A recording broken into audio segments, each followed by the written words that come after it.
اللهم إني أسألك علما نافعا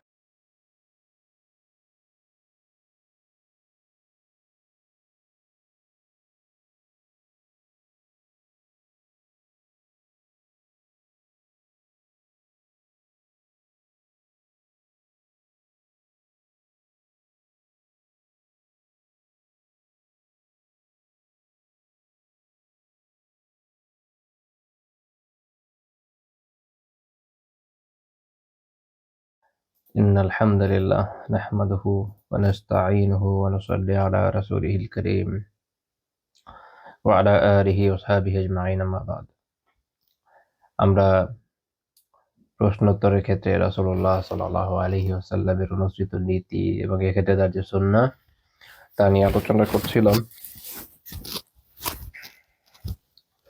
তো এর আগে আমরা কয়েকটি পয়েন্টে আলোচনা করেছি আলহামদুলিল্লাহ। আজকে আরো কিছু পয়েন্ট আলোচনা করার চেষ্টা করব। আল্লাহ তাআলা তৌফিক দাতা। আমাদের চতুর্থ পয়েন্ট হচ্ছে যে তিনি ব্যক্তিভেদে মানুষকে ভিন্ন ভিন্ন ওসিয়ত করতেন। আপনারা এরকম বিভিন্ন রাওয়ায়াত পাবেন, বিভিন্ন হাদিস পাবেন যেখানে দেখবেন যে কোনো সাহাবী হয়তো বলছেন যে আওসিনি, আমাকে ওসিয়ত করেন। এখানে আসলে ওসিয়ত দ্বারা উদ্দেশ্য নাসিহা। ওসিয়া দ্বারা এখানে উদ্দেশ্য হচ্ছে নাসিহা, উপদেশ, পরামর্শ। এইটা মানে একটা তো হচ্ছে আপনারা জানেন যে সম্পত্তির ক্ষেত্রে এক ধরনের ওসিয়ত করা যায়, এটা উদ্দেশ্য না। এইসব হাদিসে ওসিয়ত দ্বারা উদ্দেশ্য হচ্ছে কি নাসিহা, পরামর্শ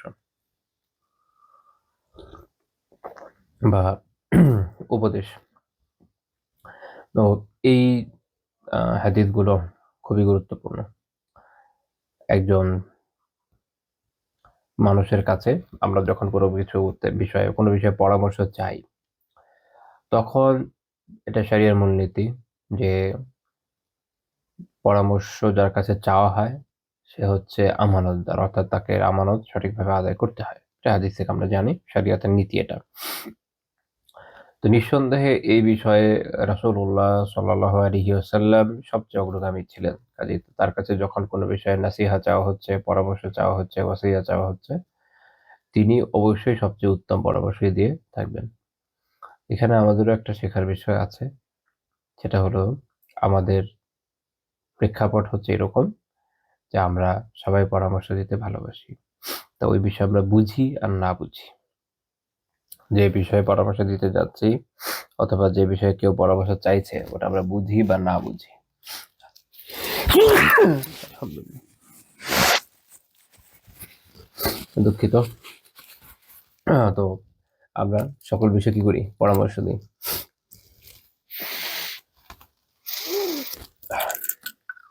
মেন্থন নিলাম, দেখি একটু ভালো লাগে কিনা। যাই হোক,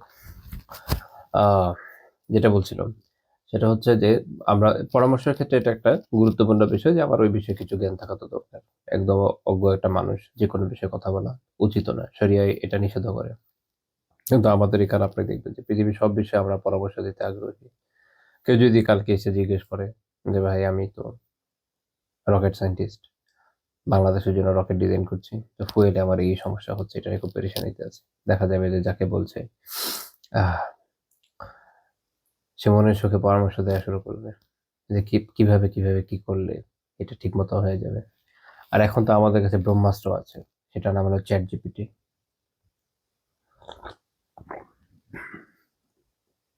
আগে একটু বোঝার সুযোগ ছিল যে কে অজ্ঞ কে মূর্খ, এখন তো তাও টাফ হয়ে গেছে। এখন দেখা যাবে যে চ্যাটকে জিজ্ঞেস করে তারপর রকেট সায়েন্টিস্টকে আইডিয়া দিবে যে কিভাবে জ্বালানির সমস্যা সমাধান করা যায়। এই হচ্ছে অবস্থা। তো যাই হোক, তো শরিয়ার মূলনীতি এটা না। শরিয়ার মূলনীতি হচ্ছে যে বিষয়ে আপনার ভালো জ্ঞান থাকা দরকার। তারপর আপনি একটা বিষয়ে পরামর্শ দিবেন। যদি আপনার জ্ঞান না থাকে বলবেন যে এই বিষয়ে আমি অজ্ঞ, আমি জানি না, আমি পরামর্শ দিতে পারবো না, শেষ। তো রাসূলুল্লাহ সাল্লাল্লাহু আলাইহি ওয়াসাল্লামের কাছে যখন বিভিন্ন সাহাবী বিভিন্ন বিষয়ে পরামর্শ চেয়েছেন, নিঃসন্দেহে উনি সবচেয়ে উত্তম পরামর্শটা দিয়েছেন। এবং এখানে আমাদের শেখার অনেক বড় অনেক উপকরণ আছে, অনেক শিক্ষণীয় বিষয় রয়েছে। আহ আর পরামর্শ যখন কারো কাছে চাওয়া হয় যে আপনি আমার কাছে এই বিষয়টা ওসিয়ত করেন, তখন মূলনীতি হচ্ছে যে একজন ব্যক্তি অনেকগুলো পরামর্শ তো তার মাথায় আসবে ওই সময়, কিন্তু সব দিবে না। একটা বা দুইটা খুব গুরুত্বপূর্ণ কথা সেটা হয়তো বলবে। আমরা এটাও আল্লাহ রাসূলের জীবন থেকে শিখবো সাল্লাল্লাহু আলাইহি ওয়াসাল্লাম। যে কেউ পরামর্শ চাইতে এসছে, তিনি খুব সংক্ষিপ্ত পরামর্শ দিতেন। কেউ যখন বলতেন যে, "আপনি আমাকে ওসিয়ত করেন", আল্লাহ রাসূল সাল্লাল্লাহু আলাইহি ওয়াসাল্লাম সংক্ষিপ্ত ওসিয়ত করতেন। সংক্ষিপ্ত পরামর্শ দিতেন এবং ওই ব্যক্তির অবস্থা অনুপাতে দিতেন। এটা খুব গুরুত্বপূর্ণ বিষয়। আমাদের অবস্থা হচ্ছে এরকম, আমরা অনেক সময় ব্যক্তি নিয়ে চিন্তা করি না। এটা আমাদের বড় সমস্যা। সেটা সাধারণ মানুষের ক্ষেত্রেও, সেটা বিশেষ ব্যক্তি যারা নিজেদেরকে ইলমের সাথে যুক্ত রাখছেন, তাদের ক্ষেত্রে, সবার ক্ষেত্রে খুব সমভাবে প্রযোজ্য আমাদের দেশে। আমাদের পরিবেশ, আমাদের প্রেক্ষাপটে, শুধু আমাদের দেশে না, ওভারঅল সাবকন্টিনেন্টাল এটা হচ্ছে কালচার। সেটা হচ্ছে যে আপনার নিজের দৃষ্টিভঙ্গি থেকে কোনো কিছু দেখে খারাপ মনে হবে, আপনি বলে দিবেন যে আপনি এটা চেঞ্জ করেন বা এই করেন, ওই করেন। কিন্তু এটা হয়তো ওই লোকের সামর্থ্যের ঊর্ধ্বে। হ্যাঁ? কিন্তু আপনি কিন্তু বলতে টাইম নিবেন না। ফর এক্সাম্পল আমি একটা উদাহরণ দিই। মনে করেন একজন লোক, তার অনেক, সে আলহামদুলিল্লাহ দিনদার নেককার মানুষ। হ্যাঁ? তো সে হয়তো ঠান্ডায় খুব কষ্ট পাচ্ছে, শীতে খুব কষ্ট পাচ্ছে। এদিকে ধরেন তার কাছে নাই টাকা। সে একটা কানটুপি কিনবে, এরকম টাকা তার নাই। তো ধরেন কেউ একজন তাকে একটা হাদিয়া দিল। তার সামর্থ্য নেই। হাদিয়া পেয়েছে আলহামদুলিল্লাহ। এখন ওইটা হয়তো একটু ডিজাইন করা। স্বাভাবিকভাবে তো কোনো সমস্যা নেই। ঠিক আছে। এখন এই ভদ্রলোক যদি ধরেন যে জুব্বার সাথে ওইরকম একটা কানটুপি পরে প্রচন্ড কনকনে শীতের মধ্যে বাইরে যায়, আপনি দেখবেন যে পরিচিত যারা আছে তারা কত রকমের পরামর্শ দেওয়া শুরু করবে। স্বাভাবিকভাবে কোনো সমস্যা নেই। বড় যদি এটা বলা যায়, দেখতে সুন্দর হচ্ছে না। That's it. এই লোকের তো আগে ঠান্ডা থেকে বাঁচা দরকার। আর ঠান্ডার সাথে সম্পৃক্ত দেখে আমি এই উদাহরণটা দিলাম। এরকম আপনি অনেক, অনেক, অনেক জিনিস খুঁজে পাবেন। আপনার ব্যক্তির অবস্থা না জেনে, না দেখে, না বুঝে হুট করে একটা কিছু বলে ফেলা। অনেক বড় সমস্যা। আমি আমার একজন ওস্তাদ থেকে একটা খুব সুন্দর জিনিস শিখেছিলাম বহুকাল আগের কথা। সেটা হলো আ যিনি আমাকে একদম হাতে কলমে সলাত শিখিয়েছেন। তো ওযু, সলাত সব। তো আমি একদিন সলাত আদায় করছিলাম। তো রুকুতে হাঁটু একদম সোজা হয়নি। সামান্য একটু বাঁকা ছিল। মানে একটু বাঁকা, ধরেন এরকম সামান্য একটু বাঁকা। তো শায়েখ আমার কাছেই ছিলেন, দেখছিলেন। সলাৎ শেষ করার পরে আমি যে ওনার থেকে যে আদবটা শিখলাম, এটা আপনাদের সাথে শেয়ার করি। সলাৎ শেষ হওয়ার পর উনি কি করলেন? উনি আমাকে বললেন, আমার আমার ডাক নাম হচ্ছে, একটু আপনারা মেবি জানেন না। আমার ডাক নাম হচ্ছে রাজ। আচ্ছা। তো উনি আমাকে বললেন, "এখানে আস।" তো নাম ধরে বললেন যে, "পায়ে কি ব্যথা আছে বা কোনো সমস্যা হচ্ছে? শরীরটা কি একটু খারাপ?" আমি বললাম, "না, শরীর খারাপ না। আমার শরীর ভালো আছে। না, পায়েও ব্যথা নেই। পা ঠিক আছে আলহামদুলিল্লাহ।" বললাম, "আচ্ছা, তাহলে আপনার রুকুতে একটু সমস্যা আছে।" "আচ্ছা, কিরকম সমস্যা?" তারপরে শায়েখ বললেন যে, "এরকম বাঁকা হবে না, সোজা হবে।" তো আমি দাঁড়ালাম। উনি বললেন যে, "আপনি দাঁড়ান, আমি আপনাকে দেখাই।" তো আমি দাঁড়ালাম। উনি একদম আমার পায়ে ধরে, ধরে চাপ দিয়ে, দিয়ে সোজা করলেন যে, "এরকম সোজা হবে। এরকম পিঠে এরকম সোজা করে দিয়ে পিঠের উপর চাপ দিয়ে, এরকম সোজা হবে পিঠ। হাঁটু হবে ঠিক এরকম চাপ দিয়ে, হাত ধরে, ধরে।" আমি ওনার ছাত্র কিন্তু। তো উনার কিন্তু এখানে কোনো, এই যে শেখানোর ক্ষেত্রে কোনো কি বলে বা কি বলা যায় এটাকে, সংকোচ এটা কিন্তু নেই। উনি কিন্তু আমার হাঁটুতে, লিটারেলি আমার হাঁটুতে ধরছেন, টাচ করছেন। অনেক সময় মনে হয় যে আচ্ছা উস্তাদ এরকম করতে পারে। হ্যাঁ, কেন নয়? আপনাকে শেখাতে হবে তো। অনেক সময় শুধু বলে দিলে হয় না। তো শায়েখ, আল্লাহ তার প্রতি রহম করে তাকে হেফাজত করেন। উনি একদম হাঁটুতে চাপ দিয়ে, দিয়ে হাত দিয়ে ধরে, ধরে ইয়ে করলেন যে ঠিক এরকম সোজা হবে। বা পিঠে চাপ দিয়ে দেখালেন পিঠ ঠিক এভাবে সোজা হবে। তো এই যে একটা আদব আমি ওনার থেকে শিখলাম আলহামদুলিল্লাহ। এটা একটা অনেক বড় বিষয়। যেটা আপনি হয়তো বইয়ের পাতা থেকে শিখবেন না। কোন আলিমের সাহায্য দিয়ে এভাবে শিখতে পারবেন। তো যাই হোক, এই যে দেখেন যে শায়েখের মধ্যে হাদিসের একটা ছাপ, শিক্ষার। ১ম এই নিজের মানে আম আমি যেটা দেখছি খালি এটা অনুযায়ী একজনকে একটা কোনো মন্তব্য করে দেওয়া যে, "মঞ্জুর ভাই সলাত আদায় করেন। তিনি হাঁটু ঠিকমতো করেন না। ঠিকমতো হাঁটু সোজা রাখেন না।" এই সেই এভাবে বলে দিচ্ছেন না কিন্তু। ওনাকে বোঝার চেষ্টা করছেন যে আমার এখানে কোনো সমস্যা আছে কিনা। থাকে অনেকের পায়ের সমস্যা থাকে। ওই সময় না থাকলেও এখন আমার আর্থ্রাইটিস আছে। যে কারণে আমার অনেক সময় সোজা হতে অনেক কষ্ট হয়ে যায়। এখন এখনকার সময় বাই চান্স যদি কোনোদিন এরকম হয় যে আমি সোজা দাঁড়াতে পারলাম না, আর সে যদি এরকম দেখে আমাকে জিজ্ঞেস করলো, অবভিয়াসলি আমার এখন উত্তর কি হবে যে হ্যাঁ সমস্যা আছে, আর্থ্রাইটিসের জন্য পেইন হচ্ছে। তো তখন আমার একটা উত্তর আছে। তো এই যে একটা উপলব্ধি, এটা খুব জরুরি। রাসূলুল্লাহ সাল্লাল্লাহু আলাইহি ওয়াসাল্লামের ক্ষেত্রে আপনারা এটা দেখবেন যে উনি কাউকে পরামর্শ দিচ্ছেন। আমরা অনেক সময় শুধু রিডিং পড়ে যাই, যাচ্ছে হাদিসে আছে যে উনি এটা বলেছেন, খালি এটুকুর মধ্যে কিন্তু সীমাবদ্ধ না। এখানে অনেক অনেক গুরুত্বপূর্ণ বিষয় আছে। হতে পারে তিনি ওই ব্যক্তি সম্পর্কে জানেন যে তার এই সমস্যাটা আছে, তার এই সমস্যাটার সমাধান দরকার। তো আমরা একটা হাদিস দেখি সহিহ বুখারীর ৬১১৬ নম্বর হাদিস। এটা খুব প্রসিদ্ধ হাদিস, আবু হুরায়রা রাদিয়াল্লাহু তাআলা আনহু থেকে বর্ণিত যে একজন ব্যক্তি এসে রাসূলুল্লাহ সাল্লাল্লাহু আলাইহি ওয়াসাল্লামকে বললেন যে আউসিনি, আমাকে উপদেশ দেন, পরামর্শ দেন, নসিহত করেন। আল্লাহ রাসূল কি বললেন, লা তাগদাব, তুমি রাগান্বিত হবে না বা রাগান্বিত হইও না।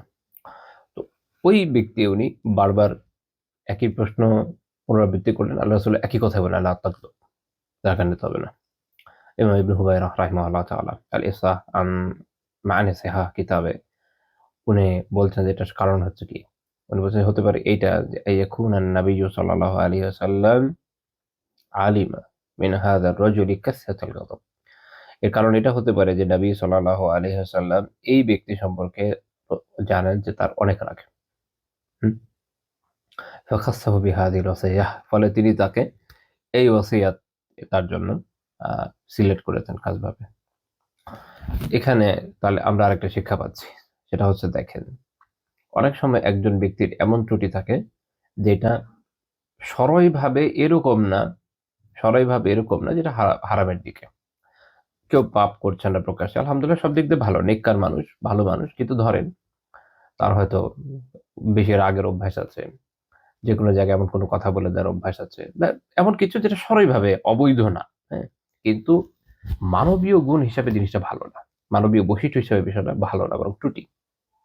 যেমন রাগ তো ভালো জিনিস, মানুষের রাগ না থাকলে মানুষ তার জীবনে অনেক কিছু হেফাজত করতে পারবেন। এসব জিনিস ভালো। কিন্তু কোথায় ব্যবহার করছে তার উপর নির্ভর করছে। সরাই জায়গায় ব্যবহার করবেন, বৈধ জায়গায় ব্যবহার করবেন। ইবাদতও হতে পারে। যেমন জিহাদের ময়দান, কুফারদের বিরুদ্ধে সংগ্রাম।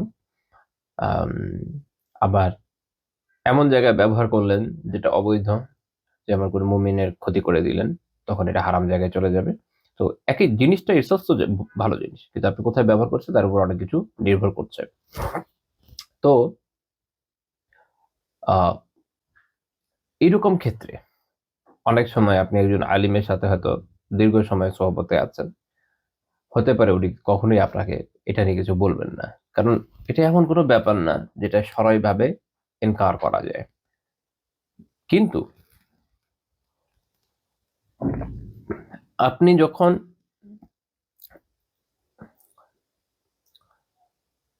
তাকে ওসিয়তের জন্য বলবেন যে, শেখ বা হুজুর বা ওস্তাদ যাই হোক, আপনি আমাকে এই বিষয়টা ওসিয়ত করেন বা পরামর্শ দেন, বা আপনি তাকে নিজের মুরুব্বি হিসেবে গ্রহণ করলেন যে, আমি আপনার কথা অনুযায়ী ইনশাআল্লাহ সবসময় চলার চেষ্টা করব। একজন আলিম বা আ একজন আলিমের তত্ত্বাবধানে থাকা তো দরকার। তো আমি আপনার কথা অনুযায়ী চলব। তখন যার এই ইলমটা আছে তিনি কি করবেন?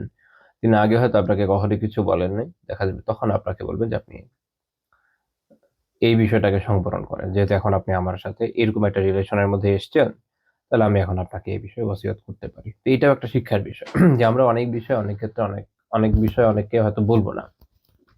ওই সম্পর্কের হেতু। কিন্তু যখন আপনি ব্যক্তি জীবনে এরকম পরামর্শ চেয়ে বসবেন, তখন কিন্তু সঠিক পরামর্শ দেয়া হবে। তখন আপনার মনে হবে আচ্ছা আগে তো কখনো বলা হয়নি, এখন বলা হচ্ছে। আরেকটা বিষয় হলো এটা যে অনেকের মনে হয় যে আমি তো অমুকের সাথে অনেক সময় চলি। তিনি কখনো আমার এই বিষয়ে সমস্যা ধরেন নাই। কারণ হচ্ছে যে ওটা ধরার মতো কোনো সরাই ভুল না। কিন্তু যখন আপনি তাকে বলবেন যে আমার এই বিষয়ে সংশোধন দরকার, কোনো বিষয়ে পরামর্শ দরকার, তখন কিন্তু তিনি বলে দিবেন। এই যে পার্থক্যটা বোঝা দরকার। তো এই যে দেখেন একটা তো আল্লাহ রাসূল বললেন যে রাগান্বিত হইও না। এইটা সরাইভাবে খুবই গুরুত্বপূর্ণ একটা শিক্ষা। যেটা একটু আগে বলছিলাম যে রাগ এমন একটা বিষয় যে আপনি যদি সঠিক জায়গায় কাজে লাগাতে পারেন, ইবাদা ভুল জায়গায় রাগ রাগ আ ভুল জায়গায় ব্যবহার করলে গুনার কারণ হতে পারে। আল্লাহ তাআলা রাগ সংবরণের অনেক ফজিলতের কথা বলেছেন। সূরা আলে ইমরান ১৩৪ নম্বর আয়াতে আল্লাহ তাআলা বলেছেন, "আল্লাযীনা ইউনফিকুনা ফিস সাররাই ওয়াদ দাররা", যারা ২ টা অবস্থাতে আল্লাহর রাস্তায় ব্যয় করে। একটা হচ্ছে সাররা, অর্থাৎ যখন তার অনেক অর্থ সম্পদ থাকে, প্রশস্ততা থাকে, সুখ শান্তি সমৃদ্ধি থাকে। এই সময় যে ব্যয় করে উদ-দররা, এবং যখন তার অনেক সংকীর্ণতা চলে, আর্থিক অবস্থা ভালো না, তখন যারা ব্যয় করে। অর্থাৎ এটা মনে রাখে, দুই সময়ের ব্যয় উত্তম। এমন না যে খালি এই সময় ব্যয় উত্তম, ওই সময় ব্যয় উত্তম, এরকম না। দুই সময় ব্যয় উত্তম এবং প্রত্যেকের প্রেক্ষাপট অনুযায়ী ব্যয়ের আলোচনা আসবে, যেটা আমরা নববী আদর্শের অনেক পুরনো এক দর্শে আলোচনা করেছি।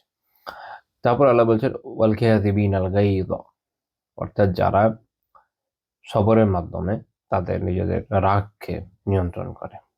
নিয়ন্ত্রণ করতে হবে রাগকে। ওয়াল আফিনা আনিন নাস, অর্থাৎ যারা মানুষকে মাফ করে। এখন এই যে বৈশিষ্ট্যটা, চারটা বৈশিষ্ট্য, এর মধ্যে তিনটা বৈশিষ্ট্য একসাথে একটা লোকের মধ্যে থাকা সম্ভব, যে কোনো তিনটা। অর্থাৎ হয় আপনার অনেক সম্পদও আছে, আপনি রাগ দমন করবেন এবং মানুষকে মাফ করবেন, অথবা আপনার সম্পদ নাই, আল্লাহর রাস্তায় এখনো ব্যয় করছেন, রাগ দমন করছেন এবং মানুষকে মাফ করছেন। দুইটা আলাদা আলাদা সেট হতে পারে, এখান থেকে একত্রে হবে না। কারণ সম্পদ আছে এবং সম্পদ না একত্রিত হতে পারে না, হয় এটা আছে, হয় এটা অথবা ওইটা। তো যাই হোক, এই বৈশিষ্ট্য যখন কেউ অর্জন করবে, আল্লাহ কি বলছেন, আল্লাহু ইউহিব্বুল মুহসিনিন, নিশ্চয়ই আল্লাহ তাআলা মুহসিনদের ভালোবাসেন। তাহলে এই বৈশিষ্ট্যগুলো থাকলে আপনি মুহসিনদের অন্তর্ভুক্ত, আপনি নেককারদের অন্তর্ভুক্ত আল্লাহ তাআলার সংজ্ঞায়। তো আল্লাহ তাআলা আমাদের মুহসিনদের অন্তর্ভুক্ত করেন, আমিন। এবং আল্লাহ তাআলা যাকে ভালোবাসেন তারা কি চাই, আমরা আল্লাহ তাআলা ভালোবাসা চাই। আল্লাহ তাআলা তৌফিক দেন যেন তিনি আমাদের ভালোবাসেন এবং আমরা তাকে ভালোবাসতে পারি, তার হক আদায় করে। তো এই জন্য এখানে আমরা দেখছি রাগ সম্বরণের অনেক ফজিলত। কারণ রাগ না এমন একটা জিনিস যে মানুষ সীমা লঙ্ঘন করে ফেলে।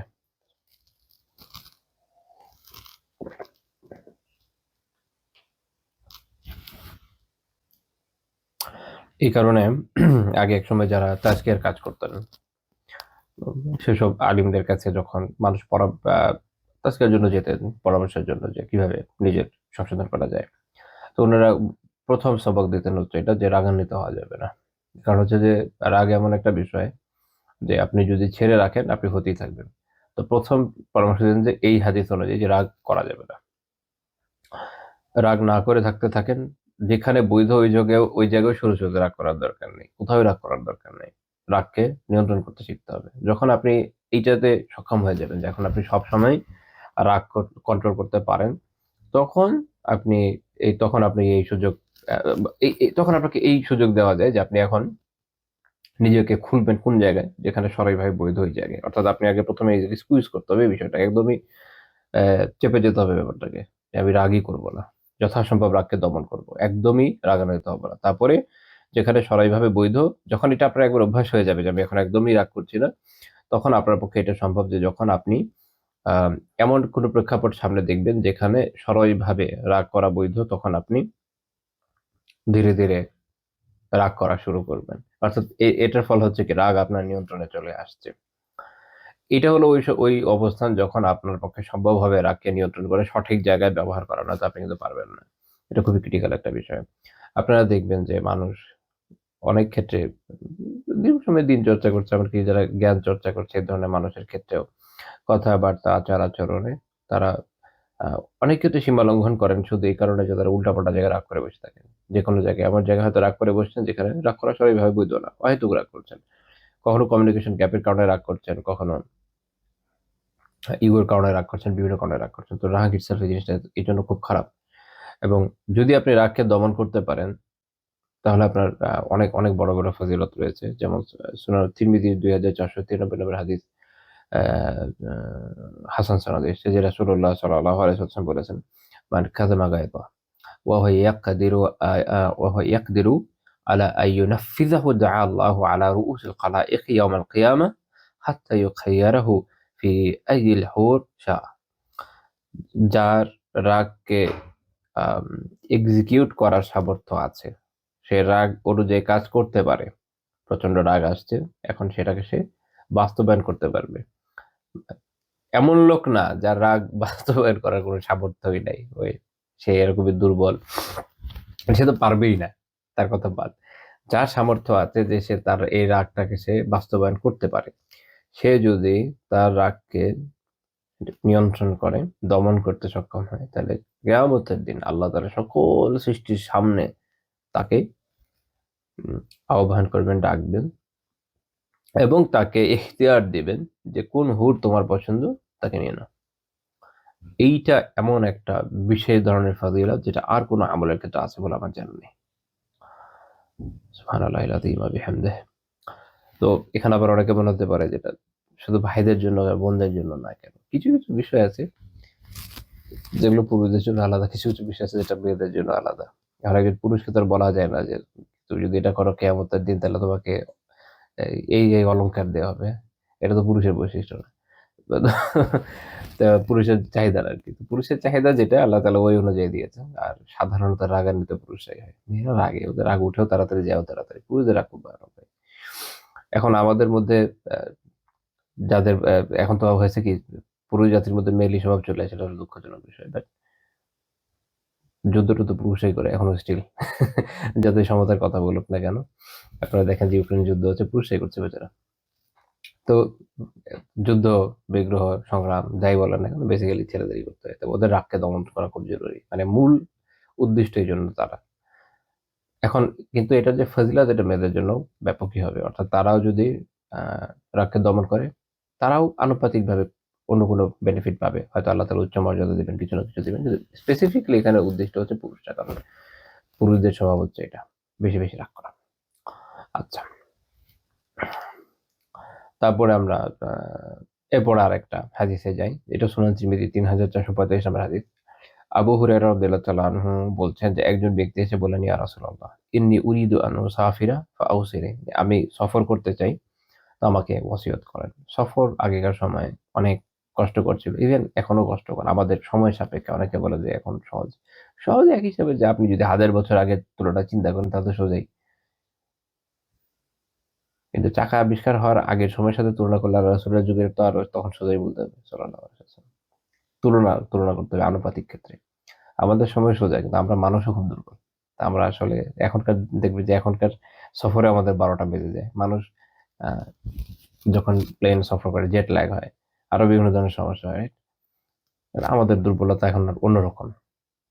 তো সফরে মানুষ যখন যায়, সফর একটা খুব ক্রিটিক্যাল বিষয়। এই সময় আ মানুষ অনেক, অনেক কিছুর আ এক্সপোজার এ আছে।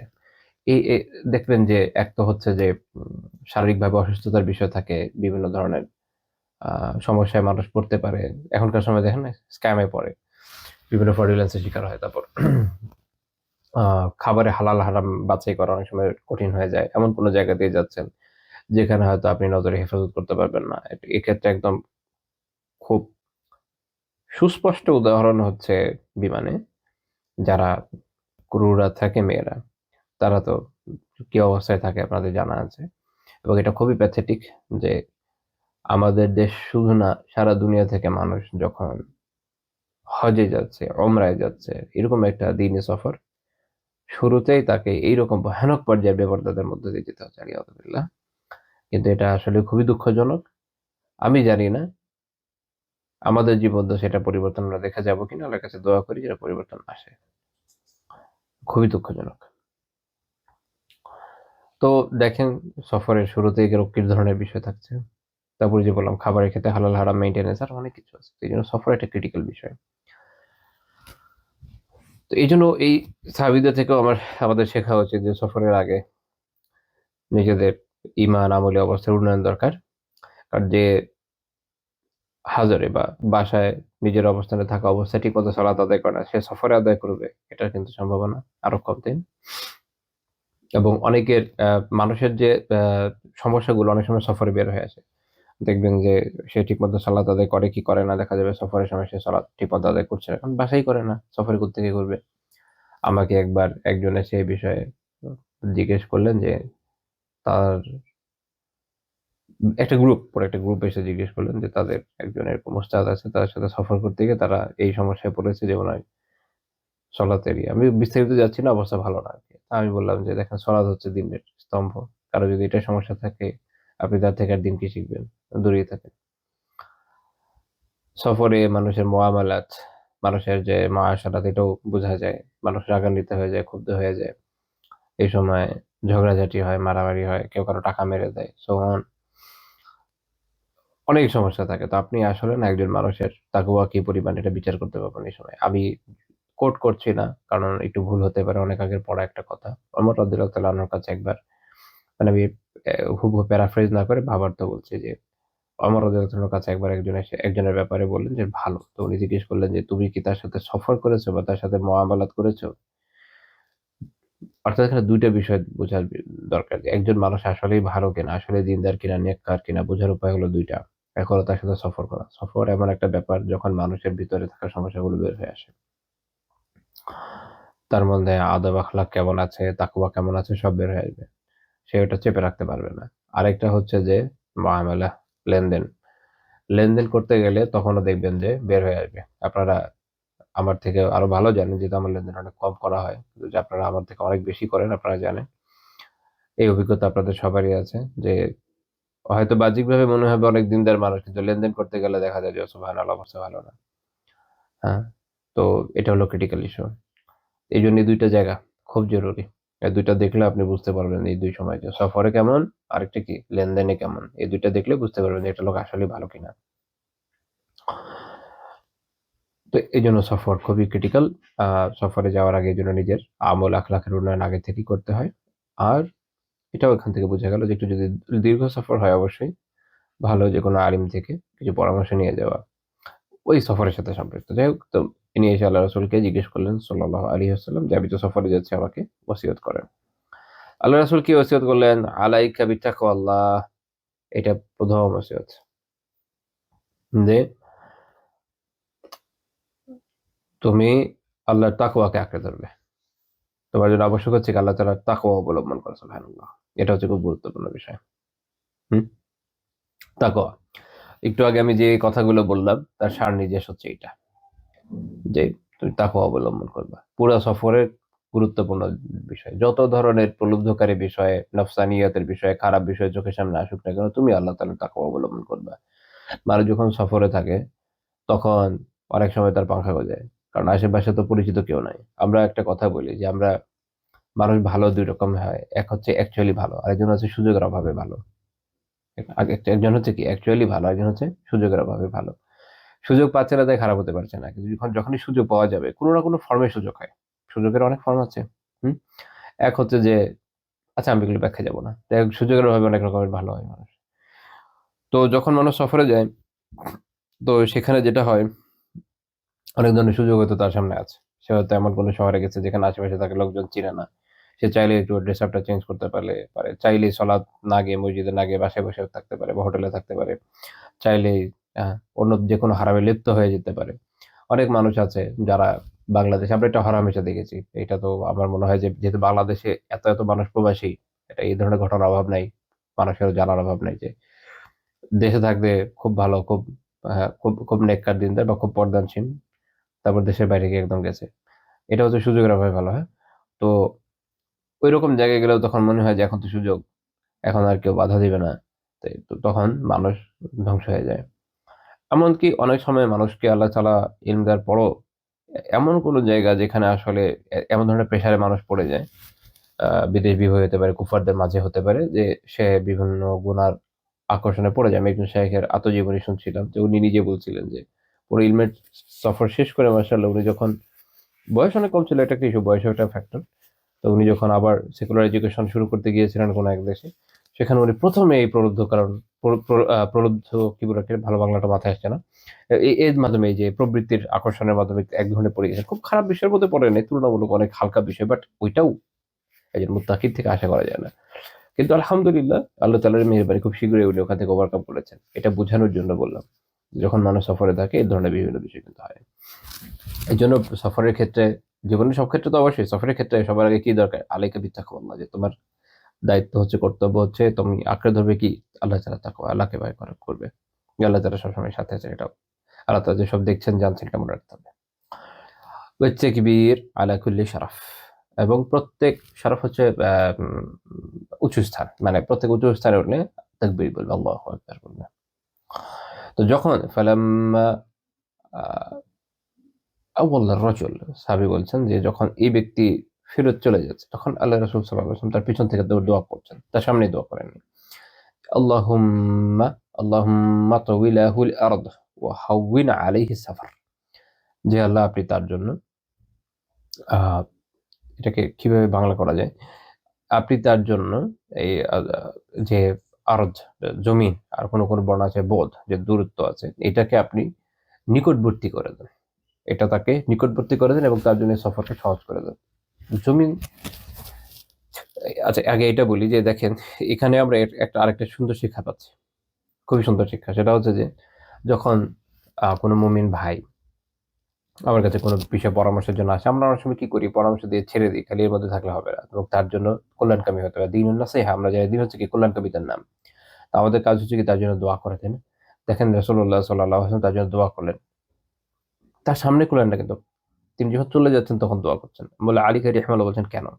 দাআ লাহু বিযাহরিল গায়বি ফাইন্নাহু আকরাবু ইলাল ইজাবাহ। তিনি এই যে অনুপস্থিত অবস্থায় তার জন্য দোয়া করছেন, এটার কারণ হচ্ছে এটা কবুল হওয়ার অধিক নিকটবর্তী, বিভিন্ন জায়গা থেকে জানা যায়। তাহলে তার মানে হলো আমাদের এটা কি দায়িত্ব, আমরা অনেক সময় শুনে করি, শুনে করা একদম হারাম এরকম বিষয় না, কিন্তু ওখানে ইখলাসের অভাব থাকে। কিন্তু যখন আপনার এই ভাইটা চলে যাচ্ছে, বোনটা চলে যাচ্ছে, আপনি পরে দোয়া করলেন যে আল্লাহ উনি আমার কাছে দোয়ার জন্য আছে, আপনি তাকে এই বারাকা দেন, এই বিষয়ে চেয়েছেন, তার নেক মানসিকগুলো পূরণ করে দেন, ইনশাআল্লাহ তাআলা দোয়া কবুল হবে। আর আমরা জানি হাদিস থেকে যে আপনি যখন কারোর জন্য দোয়া করবেন, একজন ফেরেশতা আপনার জন্য দোয়া করবে যে আল্লাহ তার জন্য কবুল করেন, তো আপনিও ইনশাআল্লাহ কল্যাণ পাবেন। আর দোয়াটা করলেন কি যে আল্লাহ তার জন্য জমিনকে তার নিকটবর্তী করে দেন। এটার এক তো হতে পারে যে আম আল্লাহ তাআলা সফরকে অনেক সহজ করে দিলেন। একটা হচ্ছে এর কারণে পরে বলা হচ্ছে ওয়াহাবিন আলাইহিস সফর, তার জন্য সফরকে সহজ করে দেন। হতে পারে যে আপনি খুব সহজে যাত্রা করতে সক্ষম হলেন, যার ফলে আপনি খুব দ্রুত পৌঁছে গেলেন। আরেকটা হচ্ছে কি যে আপনার অনুভব হবে এরকম যে আরে সফরটা খুব হালকা হলো। যদি আপনি অনেক বড় সফর করে আসেন, আপনি তো ক্লান্ত হলেন, অনেক বরকত পেলেন। তো তখন আপনার জন্য মনে হবে যে আচ্ছা এটা দূরত্ব মনে হয় খুবই কমে ছিল, যেন এখান থেকে এখানে গিয়েছি। কিন্তু আসলে আসলে আপনি সুবিশাল দূরত্ব অতিক্রম করেছেন। এটার একটা অনুভূতি আমি বলতে পারি। যেমন আ উম যখন আলহামদুলিল্লাহ মক্কা থেকে মদিনাতে আসলাম। আ আমরা সফরের এক্সপেরিয়েন্স খুব কম। হ্যাঁ, আমার ওই ১ টা ২ টা জায়গায় সফর জীবনে হয়েছে। এইজন্য আমি ওখানকার অনুভূতি বলি, ভালো লাগে। তো আমার মনে আছে যোহরের ওয়াক্তের সামান্য একটু আগে রওনা দিয়েছি। যোহরের ওয়াক্তের মধ্যে আলহামদুলিল্লাহ পৌঁছে গেছি। এত দ্রুত গিয়েছি। প্রাইভেট কার ছিল, ওকে ফাস্ট ছিল। বাট আমি এটা বোঝানোর জন্য বলছি যে দেখেন, এটা অনুভূতি। আমাদের দেশে এই সময়ের মধ্যে আমি তো যাত্রাবাড়ি থেকে আমার বাসায় আসতে পারব না। জ্যাম-ট্যাম হয়ে এত খারাপ লাগে। এখন আল্লাহ তাআলা সহজ করে দিলে কিরকম সহজ হয়? আপনি খুব তাড়াতাড়ি পৌঁছে গেলেন। ক্লান্তিও লাগলো না, ফ্রেশ লাগলো। হ্যাঁ? গিয়ে একদম আলহামদুলিল্লাহ ফ্রেশ লাগছে। এমন মনে হয়নি যে অনেক ক্লান্ত ছিলাম। এত লম্বা সফর করলাম, এত ১০০ কিলোমিটারের সফর। এটা ফিল হয়নি। ফ্রেশ হয়ে আলহামদুলিল্লাহ। গাড়ি অনেক স্পিডে চালিয়েছে। তারা ১৪০ এ তো অল টাইম ছিলই। স্পিড মিটার আছে। মিটার পার হওয়ার পরে একটু টান দেয়। ১৮০ তে চলে যায়। আবার একটু পরে একটু নামায়। অনেক স্পিডে এসছে। সফর সহজ হচ্ছে, অনুভব। আপনার মনে হচ্ছে যে সফরটা আলহামদুলিল্লাহ অনেক সহজ হলো, খুব তাড়াতাড়ি পৌঁছে গেলাম। এরকম বিভিন্ন ওয়েতে হতে পারে। আল্লাহ তাআলার হাতে। অর্থাৎ এই দোয়া করছেন যে আল্লাহ তার জন্য আপনি জমিনকে নিকটবর্তী করে দেন এবং তার জন্য সফরকে সহজ করে দেন। আচ্ছা। তো এই হচ্ছে আমরা এই হাদিস থেকে একটা শিক্ষা পেলাম তাকওয়ার বিষয়ে। উম সূরা আন-নিসার ১৩১ নম্বর আয়াতে আল্লাহ তাআলা কিন্তু ঠিক এরকম একটা দেখেন, আল্লাহ তাআলা ওসিয়ত করেছেন, নসিহত দিয়েছেন। আল্লাহ তাআলা কি বলেছেন? ওয়ালাকাদ ওয়াসাইনাল লাযিনা উতুল কিতাবা মিন ক্বাবলিকুম, তোমাদের আগে, আমাদের আগে যাদেরকে কিতাব দেওয়া হয়েছে, আগের যে জাতিরা ছিল, বনু ইসরাইল, অন্যান্য জাতি, যাদেরকে কিতাব দেওয়া হয়েছে তাদেরকে, ওয়া ইয়াকুম এবং তোমাদেরকে, ২ দলকে আল্লাহ তাআলা বলছেন যে ওয়ালাকাদ ওয়াসাইনা, আমি নির্দেশ দিয়েছি। এটা হচ্ছে নির্দেশ অর্থে এসছে। সেটা কি? আনিত্তাকুল্লাহ, যে তোমরা আল্লাহকে ভয় করবে। সুবহানাল্লাহ। যারা ওই ওয়াসিয়া রাসূলুল্লাহ সাল্লাল্লাহু আলাইহি ওয়াসাল্লাম আবার আমাদের বলছেন। তো এখানে আরেকটা বিষয় এই আয়াত থেকে মুল্লা আলী কারি রাহিমাহুল্লাহ একটা সুন্দর কথা বলেছেন। এটার জন্য আল্লাহ তাআলা তাকওয়ার জন্য ২ টা জিনিস লাগে। এটা হচ্ছে আমাল এবং এটা হচ্ছে ইখলাস। আমল আর ইখলাস। আল্লাহ তাআলা আমাদের উভয়ের তৌফিক দান করেন, আমিন। তো এখান থেকে একটা মাসআলা এটাও দেখা গেল কি যে যখন মানুষ উঁচু জায়গায় ওঠে তখন তার জন্য তাকবীর দেওয়া, আল্লাহু আকবার বলা, এটা হচ্ছে মুস্তাহাব। ইমাম নাওয়াবী রাহিমাহুল্লাহ আল মাজমু' শারহুল মুহাজ্জাবে বলছেন এটা মুস্তাহাব মুসাফিরের জন্য। উঁচু জায়গায় উঠলে কি বলবে? আল্লাহু আকবার বলবে, নিচু জায়গায় গেলে সুবহানাল্লাহ বলবে। তবে ওয়ায়ুকরাহু রাফউস সাউত, আওয়াজ উচ্চ করা, জোরে বলা, এটা মাকরুহ হবে। এটা অন্য হাদিস থেকে আমরা জানি। আচ্ছা। তারপর আমরা একটা হাদিস দেখি, সহিহ ইবনে হিব্বানের হাদিস, ৮৯৬ নম্বর হাদিস। সুলাইম বিন জাবির আল জুহাইমি রাদিয়াল্লাহু তাআলা আনহু তিনি একদিন রাসূলুল্লাহ সাল্লাল্লাহু আলাইহি ওয়াসাল্লামের কাছে গেলেন। তিনি তাকে বললেন, ইয়া রাসূলুল্লাহ হুসাইনি, হে আল্লাহর রাসূল আমাকে ওসিয়ত করেন। তো আল্লাহ রাসূল বললেন, আলাইকা বিত্তিকাইল্লাহ ওয়ালা তাহকিরান্না মিনাল মা'রুফি শাইআ। কি ওসিয়ত করলেন? ওসিয়ত করলেন যে তুমি আল্লাহ তাআলার তাকওয়া অবলম্বন করবা। আল্লাহ তাআলাকে ভয় করবে। তাকওয়া সবার আগে। তারপরে তাকওয়া হচ্ছে সবকিছুর মূল, বুঝছেন? যদি আপনার তাকওয়া থাকে, আপনি সালাত আদায় করবেন, যাকাত দিবেন, নেক কাজ করবেন। তাকওয়া না থাকলে কিভাবে করবেন? হতে পারে তাকওয়া ছাড়াও কেউ করলো, সোশ্যাল প্রেশার থাকে। আমাদের দেশে মানুষ বিয়ে করার আগে কয়েকদিন নামাজ পড়ে, জানেন না? বিয়ে করার আগে কয়েকদিন পরে, বিয়ের পর, বিয়ের সময়ে, বিয়ের ১-২ দিন পরে, কয়েকদিন পরে, তারপর খুলে যায়। আল্লাহ, এটা না। যখন মানুষের মধ্যে তাকওয়া থাকবে, আল্লাহর ভয় থাকবে, সেই শীতের ঠান্ডার মধ্যেও সালাত আদায় করবেন, প্রচন্ড গরমেও সালাত আদায় করবেন, সবসময় সালাত আদায় করবেন। তো নেক আমলের জন্য তাকওয়া খুব জরুরি। এই জন্য আগে এটা বলছে কি, আল্লাহ তাআলার তাকওয়া অবলম্বন করা এবং ওয়ালা তাহকিরান্না মিনাল মা'রুফি শাইআ, নেক আমল কোনো কিছুকে তুচ্ছ মনে করবে না। হুম? প্রত্যেকটা নেক আমল ভালো, মনে রাখেন। আমরা অনেক সময় নেক আমলকে ছোট মনে করি। নেক আমলকে অনেক সময় মনে করি ছোট। যেমন মনে হয় কি যে এটা তো তেমন বড় কোনো কাজ না, আমরা অমুক একটা কাজ করি। এবং এখন হয়েছে কি, একটা সময় ছিল আলহামদুলিল্লাহ আমাদের বিভিন্ন ঘরানার যারা বুজুর্গরা ছিলেন, বড় বড় আলিমরা ছিলেন, আমরা তাদের থেকে এরকম দেখেছি তারা আলহামদুলিল্লাহ যে কোনো ধরনের নেক আমলকে গনিমত মনে করতেন। আম, যখন যে ধরনের নেক আমলের সুযোগ আল্লাহ তাআলা দিয়েছেন, আল্লাহ তাআলার শুকরিয়া আদায় করে তাতে লিপ্ত হয়ে যেতেন। এখন আমরা আসলে একটা তো দরকার যে আমরা একটু শিডিউল লাইফ লিড করি, যেন বেশি প্রোডাক্টিভিটি আমরা দেখাতে পারি এবং এর মাধ্যমে উমার অনেক খায়ের হয়। এতে এমনি কোনো দোষ নাই। কিন্তু এটা করতে গিয়ে অনেকে ছোটখাটো আমলকে অনেক সময় তুচ্ছ মনে করে এবং মনে করেন এটা না করলেও চলে, আমি এটা করলাম না, এটাতে সময় দিলাম না একদমই। এটা আবার একটা ভুল অ্যাপ্রোচ। এজন্য সমন্বয় খুব জরুরি। আমরা সঠিকভাবে শিডিউল মোতাবেক সুন্দরভাবে কাজও করব ইনশাআল্লাহ। আবার যখন আল্লাহ তাআলা সুযোগ দিবেন, যেকোনো ছোটখাটো নেক আমলের সুযোগকে ছাড়বো না, হেলায় হারাবো না। এইজন্য আল্লাহ রাসূল সাল্লাল্লাহু আলাইহি ওয়াসাল্লাম এই বিষয়ে সতর্ক করছেন বিশেষভাবে। কারণ মানুষের মধ্যে অনেক সময় বড়টা দেখতে গিয়ে ছোটটা হারানোর প্রবণতা থাকে। আবার হয় কি, ছোটটা বেশি প্রাধান্য দিতে গিয়ে আসলটা বড়টা এটাই মানুষ হারিয়ে ফেলে। তো এই ২ টা সমস্যা থেকে বাঁচা দরকার। এজন্য বলছেন ওয়ালা তাহকারান্না মিনাল মা'রুফি শাইআ, কোন নেক আমলকে ছোট তুচ্ছ মনে করবে না। তারপর আল্লাহ রাসূল উদাহরণ দিচ্ছেন। ওয়ালাউ আন তুফরিগা মিন দালওয়িকা ফি ইনাইল মুস্তাসকি, যদি এটাও হয় যে তুমি তোমার নিজের যে পাত্র এটা থেকে কেউ পানি চাচ্ছে, তাকে পানি দিলা। তো এটাও একটা অনেক বড় নেক আমল কিন্তু, একজনকে পানি পান করার। সুবহানাল্লাহ। ওয়া তুকাল্লিমা আখাকা ওয়া ওয়াজহুকা ইলাইহি মুনবাসিত, যে তুমি তোমার ভাইয়ের সাথে কথা বলছো এই অবস্থায় যে তোমার মুখ তখন হাস্যোজ্জ্বল। অর্থাৎ আমরা জানি মুচকি হাসা সুন্নাহ, একটু হাসি হাসি মুখ নিয়ে কথা বলা সুন্নাহ। তো আপনি এই সুন্নাহটা আমল করছেন আপনার কোনো দিনী ভাইয়ের সাথে কথা বলতে গিয়ে, কোনো বোন কথা বলছে তার কোনো দিনী বোনের সাথে, আলহামদুলিল্লাহ। এটাও একটা একটা নেক আমল। আপনার যখন নিয়ত বিশুদ্ধ থাকবে যে আমি সুন্নাহ অনুযায়ী, হাদিস অনুযায়ী আমলের জন্য করছি, এটা একটা ইবাদতের জন্য সওয়াব পাবেন। তারপর তিনি বলছেন ওয়া ইয়াকা ওয়া ইসবাল আল ইজারি, ওয়া ইয়াকা ওয়া ইসবাল আল ইজার, যে তুমি কাপড় ঝুলিয়ে দেওয়া। ইসবালুল ইজার দিয়ে বোঝায় হচ্ছে কাপড়কে ঝুলিয়ে দেওয়া, টাকনুর নিচে চলে যাওয়া।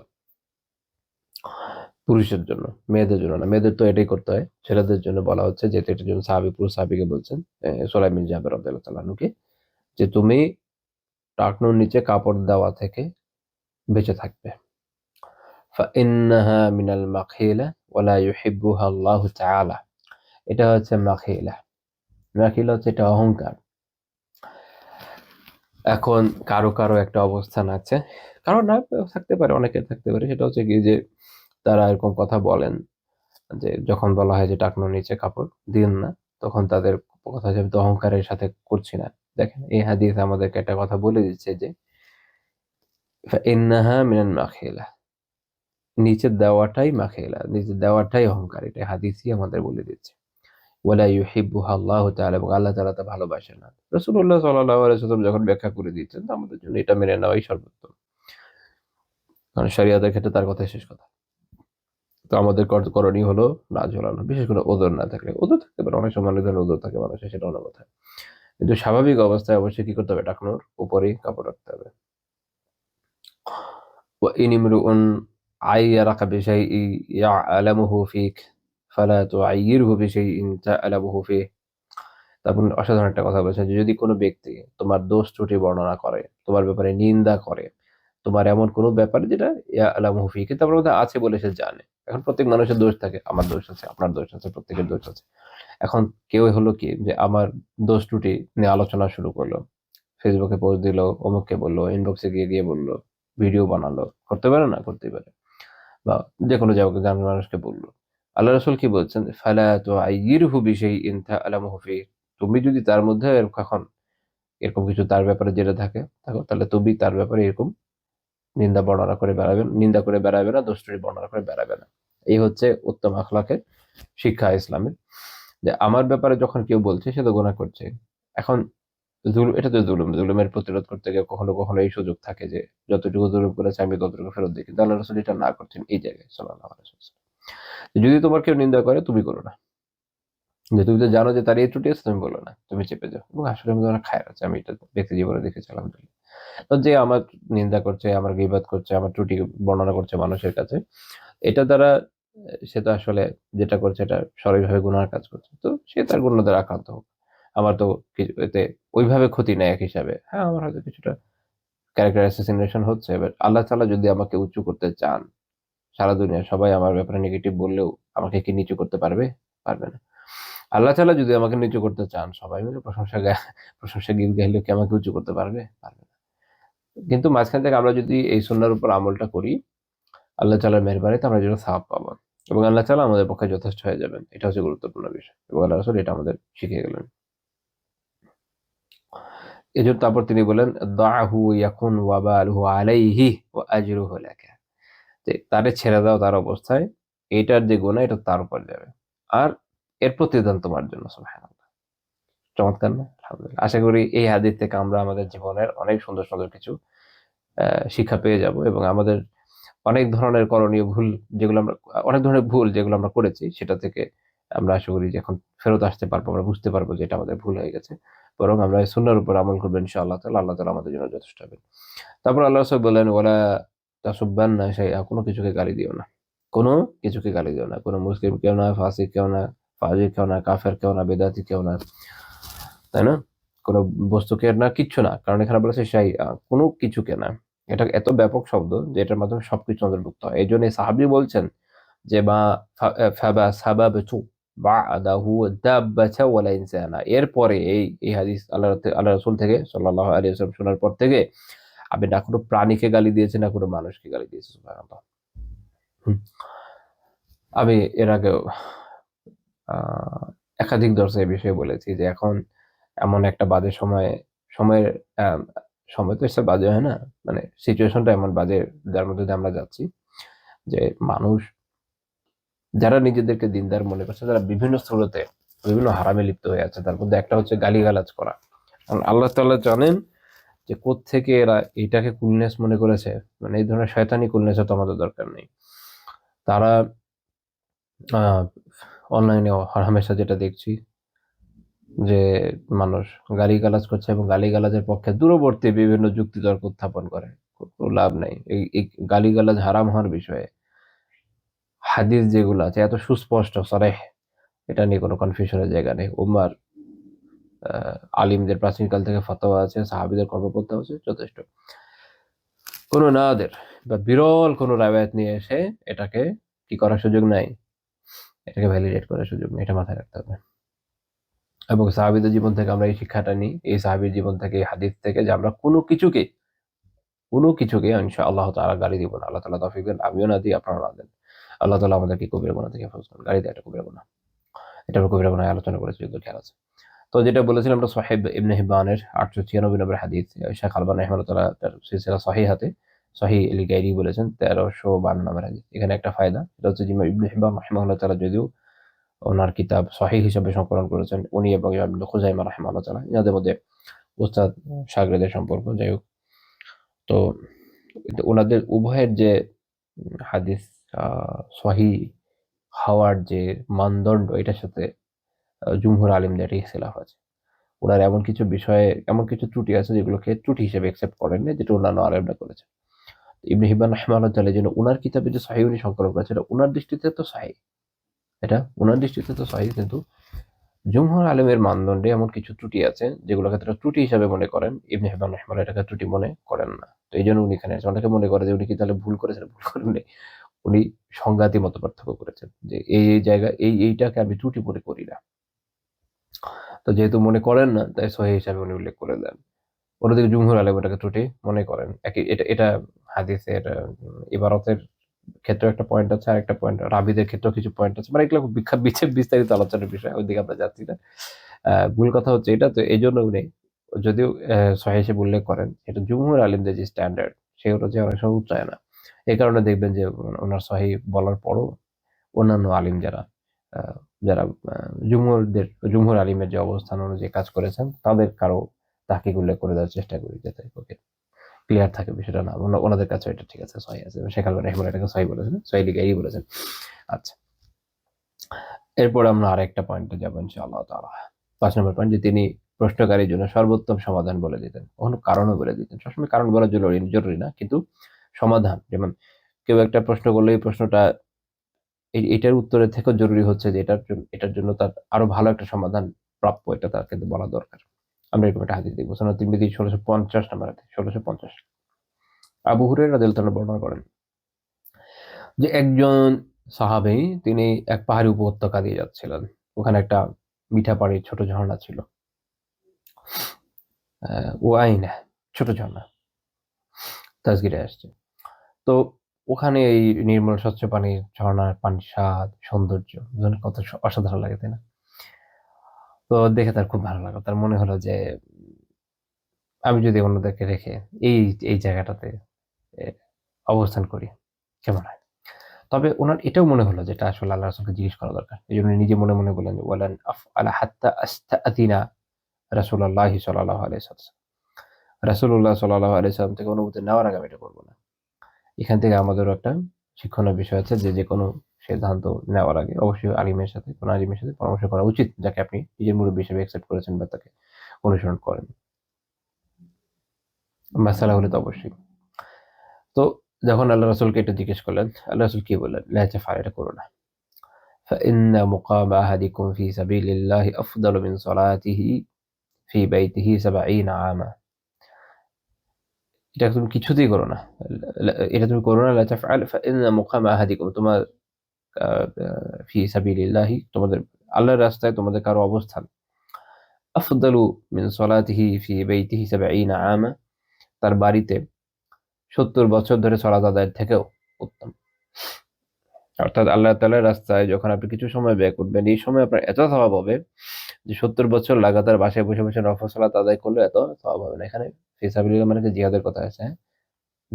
যেকোনো দাওয়ার কথা আসে না, এটা মাথায় রাখতে হবে। তো তারপর আল্লাহ রাসূল বলছেন সাল্লাল্লাহু আলাইহি ওয়াসাল্লাম যে আলা তুহিব্বুনা আন ইয়াগফিরাল্লাহু লাকুম ওয়া ইউদখিলাকুম আল জান্নাহ, যে তুমি কি এটা ভালোবাসো না যে আল্লাহ তাআলা তোমাকে ক্ষমা করুন এবং তোমাকে জান্নাতে প্রবেশ করান? উগজু ফি সাবিলিল্লাহ, আল্লাহর রাস্তায় গাজওয়ায় বের হয়ে যাও। গাজওয়া ইয়ানি জিহাদ করা, লড়াই করা, সরাসরি সামরিক যে যুদ্ধ, এটা হচ্ছে গাজওয়া। আগেকার সময় যুদ্ধে বোঝাতে এই শব্দটা গাজওয়া ব্যবহার করা হতো। পরবর্তী পর্যায়ে যখন সিরাত শাস্ত্রের উদ্ভব হলো, বেশ কিছু পরের কথা আমরা আলোচনা করছি, তাবেঈদের সময়, ইমাম ইবনে ইসহাক রাহমাতুল্লাহ আলাইহির সময়। তো তখন সিরাতকাররা এটাকে এভাবে ভাগ করলেন যে যেসব যুদ্ধে আল্লাহ রাসূল সাল্লাল্লাহু আলাইহি ওয়াসাল্লাম নিজে অংশ নিয়েছেন এগুলোর নাম হবে গাজওয়া, আর যেগুলোতে তিনি অংশ নেন নাই, ফোর্স পাঠিয়েছেন, এটা হচ্ছে সারিয়া। বাকি এটা পরের পরের বিষয়। এজন্য সময় প্রেক্ষাপট বোঝা দরকার, প্রেজেন্টিজমে যাওয়া যাবে না। আল্লাহ রাসূল সাল্লাল্লাহু আলাইহি ওয়াসাল্লাম যখন গাজওয়ার কথা বলছেন, এটা ওনার সময় সাপেক্ষে। ওই সময়ের সাপেক্ষের অর্থ হচ্ছে সরাসরি যুদ্ধে অংশ নেয়া।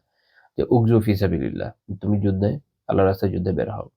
মান কাতালা ফি সাবিলিল্লাহ, যে আল্লাহর রাস্তায় যুদ্ধ করে, কাতাল ইয়ানি সরাসরি যুদ্ধ করার কথা, যে আল্লাহর রাস্তায় যুদ্ধ করে, ফাওয়াকা নাখা, যে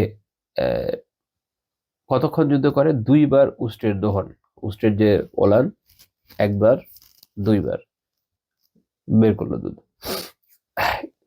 তো এতটুকু যে আল্লাহর রাস্তায় যুদ্ধের সময় আছে এত অল্প সময় ওয়াজিব লাহুল জান্নাহ, তার জন্য জান্নাত ওয়াজিব হয়। আলহামদুলিল্লাহ। তো তাহলে জিহাদের ফজিলত এত বেশি যে কেউ যখন আল্লাহর রাস্তায় জিহাদে যায় তো তার ফজিলত এত বেশি যে অল্প সময় এখানে অংশ নেওয়ার মাধ্যমে সে তার জন্য জান্নাত ওয়াজিব হয়ে যায়। ইমাম তিরমিজি রাহিমাহুল্লাহ বলেছেন এটা হাসান হাদিস।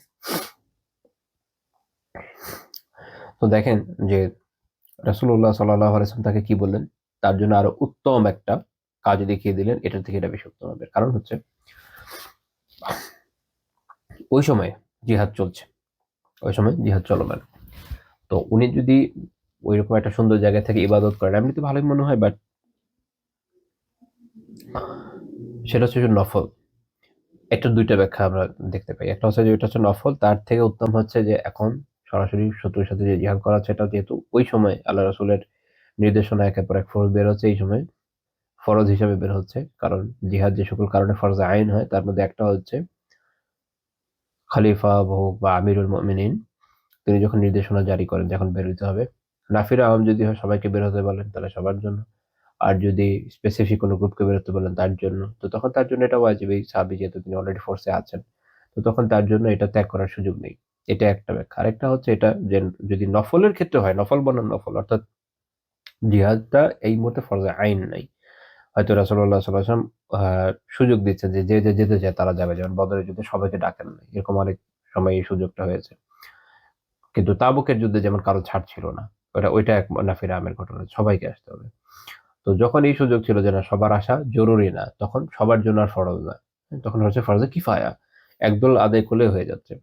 তো অবস্থাতেও সেই অবস্থাতেও জিহাদের সওয়াব এত বেশি যে যখন তোমার এত সুযোগ আছে যে এত সওয়াব অর্জন, এটা বাদ দিয়ে কেন ওখানে যাবে? আর বিশেষ করে উনার এই সামর্থ্য ছিল যুদ্ধের, উনি অলরেডি ফোর্সে আছেন। এই দুইটা দিক, তো দুইটা দিক থেকে একটা জিনিস পরিষ্কার যে সর্বোত্তম সমাধানটা দেখানো দরকার। যখন আমি জানি যে এটা হলো সর্বোত্তম সমাধান, তাহলে আমার কাজ হচ্ছে যে আরেকজনকে এটা বলে দেওয়া যে দেখো তোমার এটা থেকে এটা সর্বোত্তম সমাধান, তো তুমি এটা অ্যাকসেপ্ট করে নাও। এই প্রসঙ্গে এই ফাজিলতের বিষয়ে আমরা আরো হাদিসও পাই, যেমন রাসূলুল্লাহ সাল্লাল্লাহু আলাইহি ওয়াসাল্লাম বলেছেন যে মাকামুর রাজুলি ফি সাফফি ফি সাবিলিল্লাহ, আল্লাহর রাস্তায় যুদ্ধে যে কাতার হয়, কাতার বন্দী হয় সেনারা, আগেকার সময় এরকম হতো, এক রোতে দাঁড়াতো, রো একের পর এক রো হতো, ওই পাশে কুফারদের বা বিপক্ষ দলেরও, এই পাশে নিজেদের দলেরও যুদ্ধ হতে পারে বিভিন্ন ফরমেশনে। তো এই যে সফ, এখন তো এভাবে হয় না, বাট এখন ব্যাপক অর্থে আর কি। তো আল্লাহর রাস্তায় যুদ্ধে এই সফে কাতারে একজন ব্যক্তির যে অবস্থান, আফজালু ইনদাল্লাহি মিন ইবাদাতি রাজুলিন ৬০ সানা, একজন ব্যক্তির ৬০ বছরের ইবাদতের থেকেও, অবশ্যই নফল ইবাদত, ফরজ না, আল্লাহ তাআলার কাছে এটা বেশি উত্তম এখানে অবস্থান করা। তো যখন বলছেন কি মাকামুর রাজুলি ফি সফ ফি সাবিলিল্লাহ, আল্লাহর রাস্তায় সফে মানুষের অবস্থান, অর্থাৎ এমন এটা এতই ব্যাপক যে কুফফারদের সাথে মনে করেন মুসলিমরা কাতারে মুখোমুখি হলো, শেষ পর্যন্ত জিহাদ হলো না, যুদ্ধ হলো না, কোনো কারণে সন্ধি-টন্ধি হয়ে গেল, ওরা আর যুদ্ধ করলো না, ডাজন্ট ম্যাটার। হাদিসটা এত ব্যাপক যে মাকামুর রাজুলি ফি সফে, সফে অবস্থান এটাই এনাফ, যুদ্ধ হোক বা না হোক।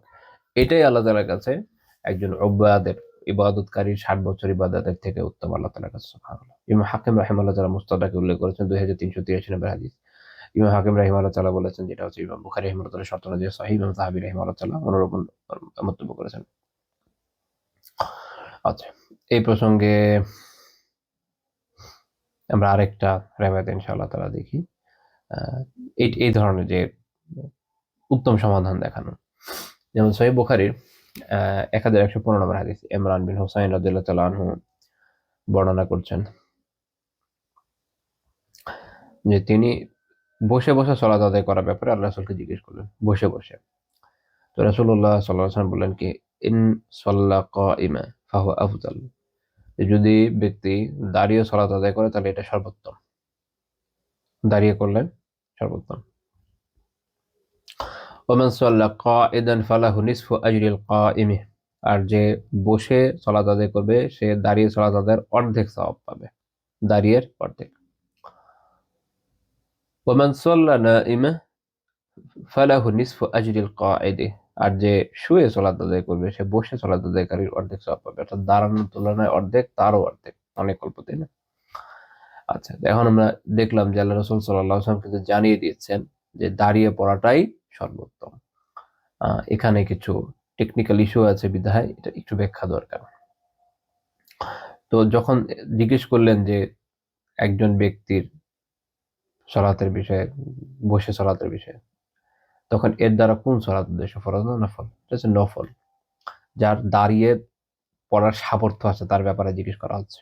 মোল্লা আলী কারিম বলছেন আই নাফলুহু মা কুদরাতিহি আলাল কিয়াম, দাঁড়িয়ে আদায় করার সামর্থ্য থাকার পরেও যদি, দাঁড়িয়ে আদায় করার সামর্থ্য থাকার পরেও যদি কেউ বসে সলাত আদায় করে তার ব্যাপারে জিজ্ঞেস করা হচ্ছে। কারণ আপনারা মনে রাখবেন যে যদি আপনার সামর্থ্য না থাকে, হতে পারে কোনো ওযর আছে, নফল সালাত আদায় করবেন, এখন আপনার ধরেন পায়ে ব্যথা, কোমরে ব্যথা বা এমন কোনো শারীরিক সমস্যা বা এমন কোনো প্রয়োজনীয়তা আছে যেটার জন্য আপনি বসে পড়ছেন, যেমন আপনি বাহনে যাচ্ছেন কোথাও, ফ্রি আছেন, মনে হচ্ছে আমি তাহলে সলাৎ আদায় করি, ওখানে তার দাঁড়ানোর স্কোপ হচ্ছে না, সিটে বসে আছেন, তো এরকম ওযর যখন আছে তখন বসে আদায় করলেও পূর্ণ সওয়াব পাওয়া যাবে, তখন বসে আদায় করলেও পূর্ণ সওয়াব পাওয়া যাবে।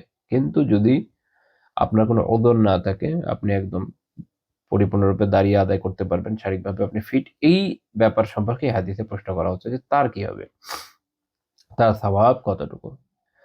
আর এইটা হচ্ছে ফরজের ব্যাপারে না। ইবনে হাজার রাহিমাহুল্লাহ বলছেন জাম্মা সালাতুল ফরজি কাঈদান মাআল কুদরাতি ফাবাতিলাতুল ইজমা, এই বিষয়ে ইজমা আছে যে কারো যদি সামর্থ্য থাকা সত্ত্বেও সে বসে সালাত আদায় করে, সালাত বাতিল হয়ে যাবে। বাল মান আনকারা উজুবাল কিয়ামি কাফারা ফাইন্নাহু মা'লুমুম মিনাদ দীনি বিদ-দারুরা, বরং কেউ যদি সালাতে দাঁড়িয়ে থাকার যে বিধান এটাকে অস্বীকার করে তাহলে সে কাফের হয়ে যাবে। কারণ এটা হচ্ছে জরুরিয়াতের দিন বলে একটা টার্ম আছে, দিনের কিছু বিষয় যেটা জানা সবার জন্য এই আবশ্যক, এটা জানতেই হয়, এখানে ও অজ্ঞতার নজর কার্যকর হয় না, এটা এরকম একটা বিষয়। তো এখানে আমাদের সেসব ভাই বেড়াদের শিক্ষা নেওয়া উচিত যারা সামর্থ্য থাকার পরে ধুমাধুম বসে গিয়ে সালাত আদায় করে ফেলে মসজিদে। অনেকে আছে এখানে মনে করে যে বসতে মনে কোনো সমস্যা নাই, যাই বসে পড়ি, চেয়ার যখন আছে বসে পড়লাম, এটা ঠিক না। এক্ষেত্রে একটা খুব গুরুত্বপূর্ণ বিষয় মনে রাখবেন, সেটা হচ্ছে যে মানুষের ওজোর এক এক ক্যাটাগরির হয়, এক এক ক্যাটাগরির। কেউ বসতে পারে না, কেউ বসলে উঠতে পারে না, কেউ রুকুতে যেতে পারে না কিন্তু বসতে পারবে। হ্যাঁ, এক এক ক্যাটাগরির সমস্যা হয় মানুষের, পায়ের পিঠের এক এক রকম সমস্যার কারণে। তো দাঁড়ানো, রুকু করা, সিজদায় যাওয়া, এগুলো প্রত্যেকটা আলাদা আলাদা গুরুত্বপূর্ণ রকম। উসুল হচ্ছে যে কারো যদি একটা রকনে ওজোর হয় সেটা তার সকল রকনে ওজোর এনে দিবে না, যেইটাতে ওজোর আছে শুধু ওইটা হয়তো তার জন্য ছাড় থাকবে, কিন্তু বাকিগুলো থাকবে না। মানুষ এই মাসালাটা জানে না, কি করে তাবৎ আমল একসাথে ছেড়ে দেয়, দিবস সালাতি হচ্ছে না। প্রথম কর্তব্য হচ্ছে যে যখন আপনার এমন কোনো সমস্যা হবে, কোনো আলিমের সাথে আগে পরামর্শ করবে যে আমার এই সমস্যা হচ্ছে, কি করতে পারি। যেমন আমার আমার দেখা একজন ভাই আছে আলহামদুলিল্লাহ, চমৎকার একটা আমল করেন। আমি ওনাকে দেখে প্রথমে খুব চমৎকৃত হয়েছি, মাশাআল্লাহ, আল্লাহ বারাকা দেন ওনাকে। ওনাকে আমি আমি তো আলহামদুলিল্লাহ ৫ ওয়াক্ত সালাত সবসময় দেখি। তো উনি হচ্ছে ২ সিজদার মাঝখানে বসতে পারেন না, ওনার পায়েরই সমস্যা আছে। কিন্তু উনি দাঁড়াতে পারেন, রুকু করতে পারেন, সিজদাও করতে পারেন, কিন্তু ২ সিজদার মাঝখানে বসতে পারেন না। এই যে জুলুস, এটা ওনার পক্ষে সম্ভব না। তো তাহলে ওরা ছাড় হবে কিসে? সবগুলোতে ছাড় হয়ে যাবে না, ওনার ছাড় হচ্ছে জুলুসে। তো উনি কি করেন? উনি দাঁড়িয়ে সালাত আদায় করেন, উনি রুকুও করেন, উনি সিজদাও করেন। ২ সিজদার মাঝখানে বসার সময় উনি হাঁটুর উপর ভর দিয়ে দাঁড়িয়ে একটু উঁচু হয়ে থাকেন আরকি। ওটা ওনার পক্ষে সম্ভব না। এটা উনি কোনো আলেম থেকেই শিখেছেন আলহামদুলিল্লাহ। নিজে থেকে তো আর বুঝতে পারতেন না। এটা একটা উদাহরণ হিসাবে আমি পেশ করলাম। আল্লাহ তাআলা ওনাকে খায়ের দান করেন, আমাদেরকেও দেন, আমি সঠিক আমলের তৌফিক দান।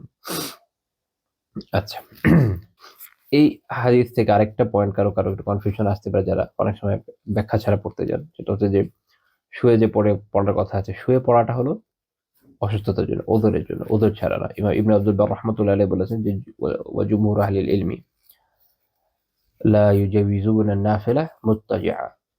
আহলুল ইলম, জুমহুর আহলুল ইলম নফল সালাতও শুয়ে পড়াটাকে জায়েজ মনে করেন না। এটা মনে রাখতে হবে। নফলের ক্ষেত্রে এটার সুযোগটা নেই, শুয়ে পড়াটার সুযোগ নেই, শুধু উযুরের কারণে। ইবনু আবিদিন রাহিমাহুল্লাহ তাআলা বলেছেন ওয়াস সালাতু নাইমা লা তুসিহু ইনদানা বিল উযর। উযর ব্যতীত আমাদের কাছে শুয়ে সালাত আদায়টা সহিহ হয় না। ইবনে তাইমিয়া রাহিমাহুল্লাহ তাআলা বলছেন ওয়া সালাতুল মুত্তাজি আলা নিসফি মিন সালাতিল কাঈদি ওয়াল মুরাদু বিল মা'যুর। এই হাদিসে যে আসছে যে কেউ যদি শুয়ে সালাত আদায় করে তাহলে সে বসে যে সালাত আদায় করবে তার অর্ধেক সওয়াব পাবে। উনি বলছেন ওয়াল মুরাদু বিহিল মা'যুর, এটার উদ্দেশ্য হচ্ছে যে যার ওযর আছে সে, সবাই না। তো আরো অনেক ইমামের অনেক উক্তি আছে, সেটা আমাদের দরকার নেই, বাট জাস্ট এইটুকু থাকে যথেষ্ট, জানা যথেষ্ট। তো আমরা আজকে আলোচনা এই পর্যন্ত রাখছি। আল্লাহ তাআলা তৌফিক দান করেন, এর দ্বারা যেন আমরা উপকৃত হই।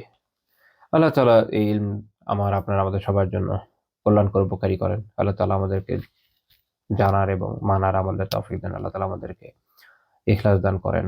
আল্লাহ তাআলা আমাদেরকে ঈমানী তারাক্কি দান করেন। আল্লাহ তাআলা আমাদের ইহকাল পরকালে খায়ের দান করেন। আল্লাহ তাআলা আমাদেরকে মুহসিনিনদের অন্তর্ভুক্ত করেন। আল্লাহ তাআলা আমাদেরকে ভালোবাসুন। আল্লাহ তাআলা তৌফিক দিন আমরা যেন তাকে হক আদায় করে ভালোবাসতে পারি। সুবহানাকাল্লাহুম্মা বিহামদিকা লা ইলাহা ইল্লা আনতা আস্তাগফিরুকা ওয়া আতুবু ইলাইক।